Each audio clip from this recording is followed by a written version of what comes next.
Now at 11, stunning surveillance video shows a hit-and-run crash in southeast Portland. Can you help find the driver? A lewd attack happening in local grocery store. Is this really happening? This is disgusting. Who would do this? Well, police say this man's been throwing on unsuspecting women. A work truck jumps the curb, hits two people, and leaves a path of destruction in this Canby neighborhood. A third random stabbing in Portland in the last 2 weeks. I used to hang out down here a lot, but it's gotten way worse. What may have led to a woman being attacked on the Max platform. A Ferris wheel car flips, dumping 3 people to the ground. We talk with the Portland company that runs that ride and sets up the Rose Festival. But it's not all bad news. It's beautiful. It's super hot and sunny. A beautiful weekend's ahead when we could even see 90 degrees. We start with the search for a man accused of some very lewd acts. Authorities say he's throwing bodily fluid on unsuspecting women inside Portland area stores. KGW's Mike Benner is live outside one of those stores in southwest Portland. And Mike, we want to warn viewers, this is disturbing.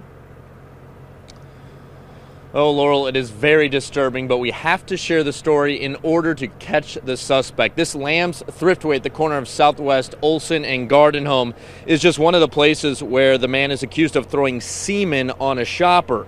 He's allegedly done it at several other stores as well. We actually talked with one of the victims. She came forward hoping nobody else will be victimized. It's violating. It feels very violating. We're hiding this woman's face because she wants to remain anonymous. You'll understand why when you hear what happened to her.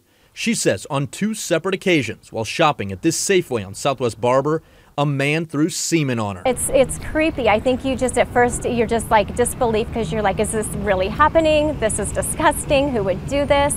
And then it goes through your mind like, okay, was he watching me this whole time? Unfortunately, she's not the only woman asking that question. Detectives are investigating similar cases at the nearby Lamb's Thriftway, a Milwaukee Safeway, and Beaverton Kmart. Why? Why would you, what is going through your mind and why would you do this? Like, get a magazine and go hide out in your car. Why are you, and then it's like, you know, what if he has a family? What if he has a family? What is his wife thinking, or his kids? Does he have kids? Nobody knows for sure because nobody knows who this man is.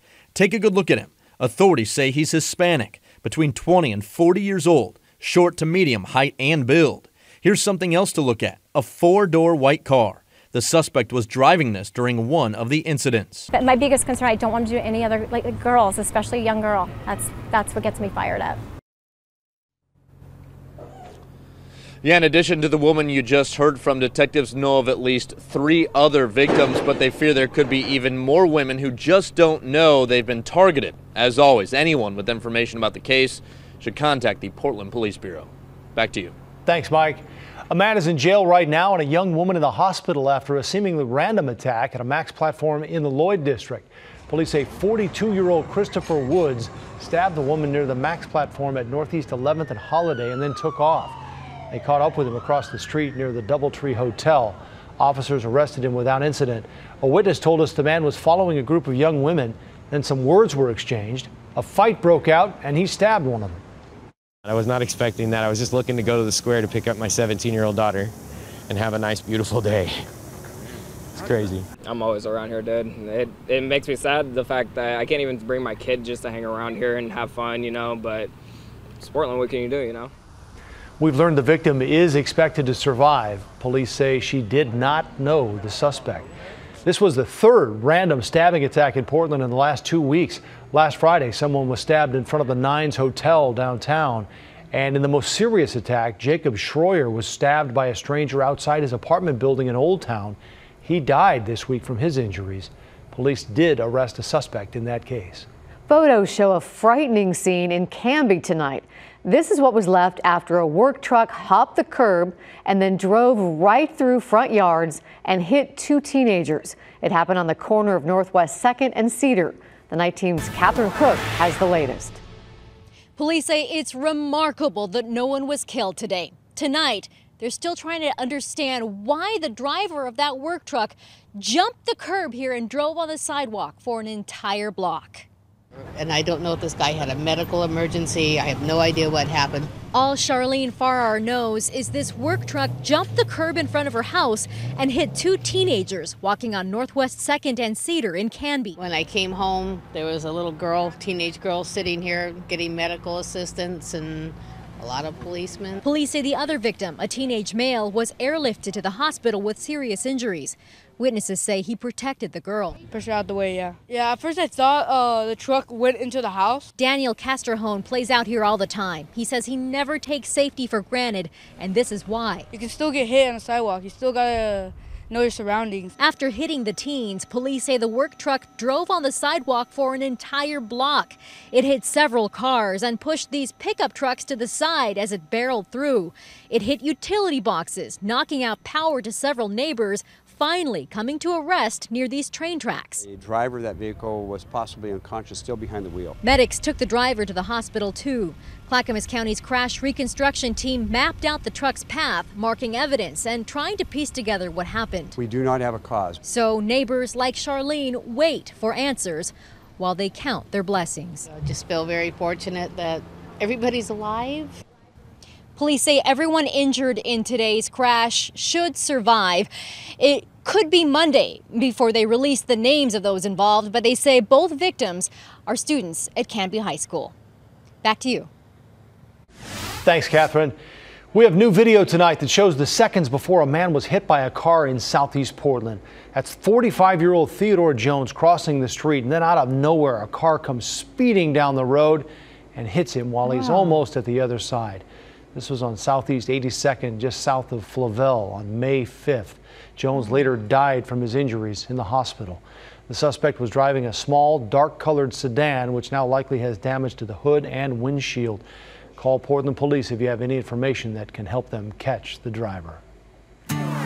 May headaches for Max riders are almost over. Thank goodness. TriMet expects to wrap up its big Max improvement project this weekend. For the past 3 weeks, TriMet's been replacing rails and switches near Providence Park and downtown. Riders have had to deal with delays and shuttle buses to get around. But thankfully, TriMet says the project should wrap up in time for the Monday morning commute. Sure felt like spring in Portland today. Sunny skies, temperatures in the 70s, and it's going to stick around. But experts are warning people who want to enjoy the water this weekend. The river's still getting a lot of spring runoff, which means the water is high, fast, and frigid. The Sheriff's River Patrol warns it will get crowded, and it is still dangerous. The water is about 52 degrees. And so when somebody were to jump into the water, it may be a significant shock to their system. It would be comparable to swimming out in the ocean. Right about now, it's a similar temperature. And because the rivers are so high right now, the beaches are less sandy than usual, so expect crowds looking for a good spot. Let's take a look at the weekend forecast now. Brian Brennan's in for Matt tonight. And Brian, we're hoping for some sunny skies this weekend. And we're going to get sunny skies this weekend. Now, we are seeing clouds pushing in tonight. We might see some patchy drizzle on the coast after midnight.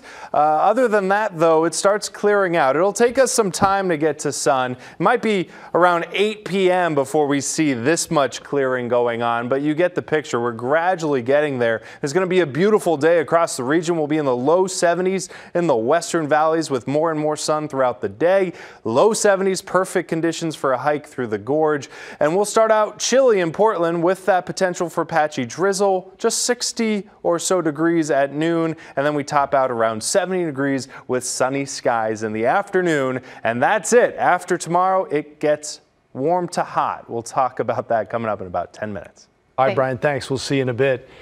President Trump is on his way to Saudi Arabia tonight. It is his first foreign trip as president. He plans to visit 4 countries in 9 days in a trip the White House is calling historic.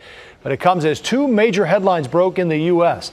The New York Times reports the president called fired FBI Director James Comey a nut job during a meeting with Russian diplomats last week. He added that firing him would likely ease pressure on the Russia investigation.